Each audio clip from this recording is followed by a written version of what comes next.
Well, hello everyone, Dog Walker Dave here. Today on the channel, I'm going to give you my review of the Whoop 4.0 strap. I've had it for about 2 months and I have some thoughts on this device. If you are not familiar with the Whoop 4.0, I feel like I want to say Whoop, but I'm not going to.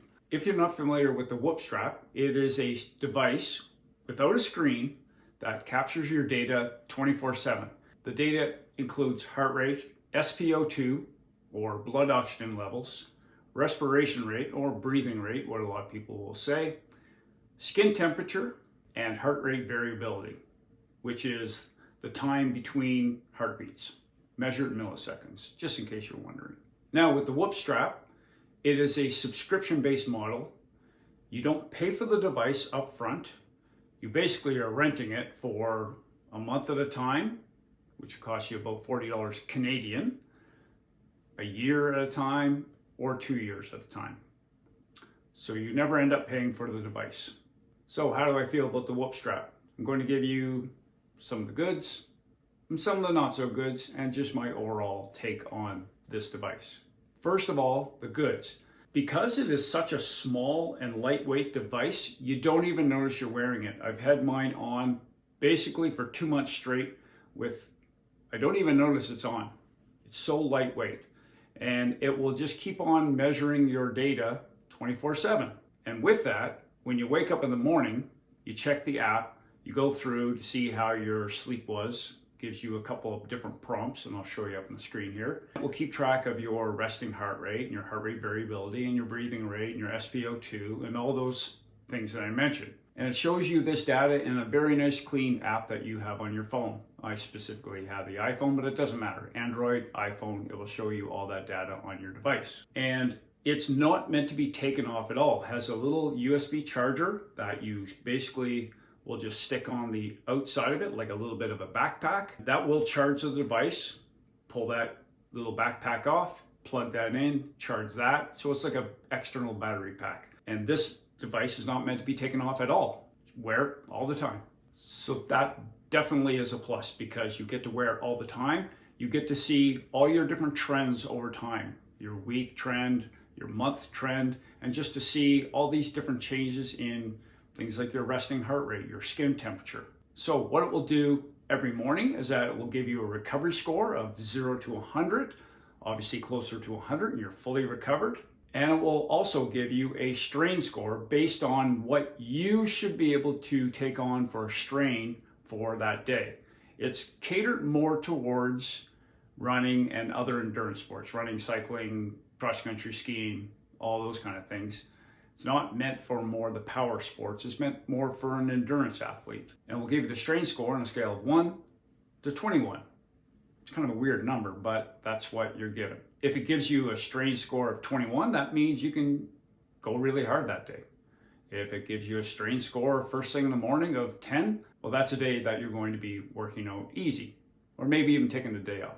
It will also detect activities. So if you go for a run or a bike, it will detect that based on your phone or based on, in my case, the Apple Watch. And then you can take a look at that data as well after you do your workout, which is kind of a nice thing to have.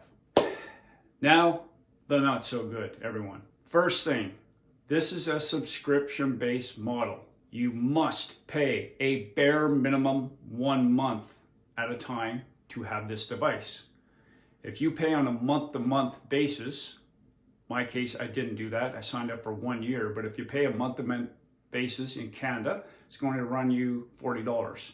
In the US, I believe it's somewhere around $30 with what the currency is in the US compared to Canada. And all around the world, it's going to cost you a different amount every single month. With the subscription model, you can sign up for a 1 year, as I did. It's going to cost you $33 a month, pay it up front, but you can also sign up for 2 years at a time.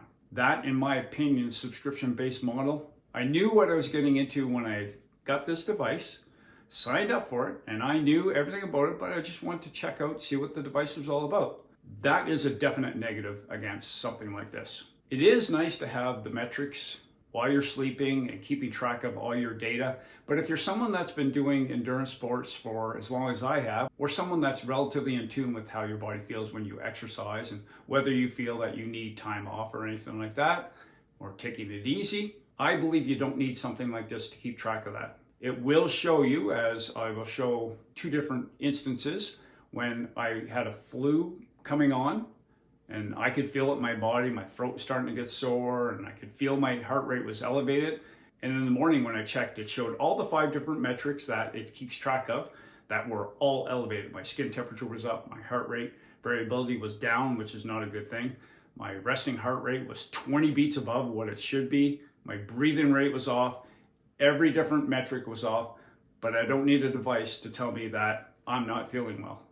I've been doing this long enough where I can notice before something like this even to text that I'm not feeling well. And speaking of metrics, I don't expect that this is going to be able to track my data when I'm running as my Apple Watch will, or I'm going to be picking up a Polar H10 chest strap.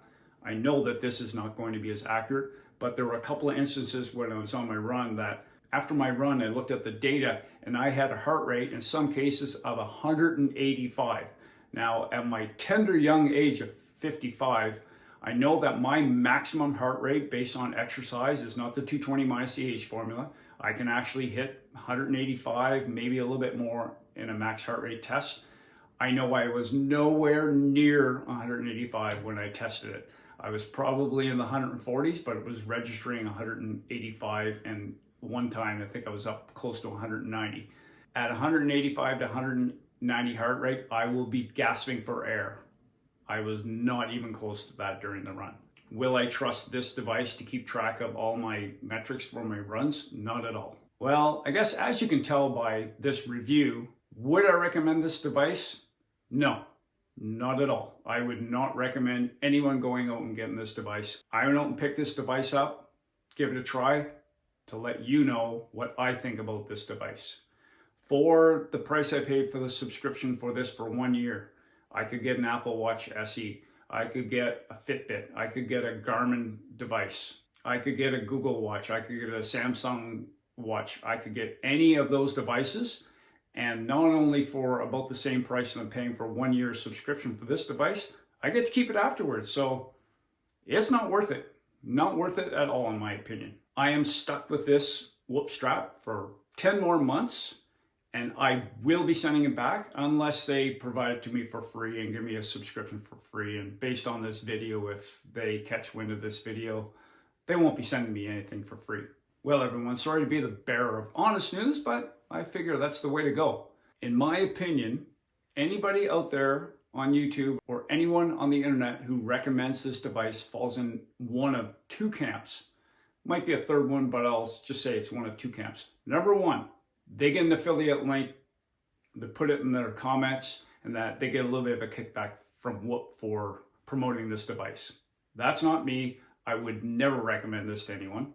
Number two, you have too much money to spend and you like to have this device on. That's not my case. And maybe number three, if you are a beginner endurance athlete and you want another way to keep track of all your metrics, you might want to consider having one of these. But as I mentioned earlier, if I'm going to spend $350, $400 for a 1 year subscription, I'm just going to go out and buy an Apple Watch SE or a Google Pixel Watch or any other smartwatch. Strap that on my wrist and keep track of the metrics that way. Thanks for watching, everyone. Hopefully by this point, if you found this educational, entertaining in any way, consider hitting that subscribe button. And I hopefully have saved you a few dollars by not recommending this device. Thanks for watching, everyone. Get outside. Peace.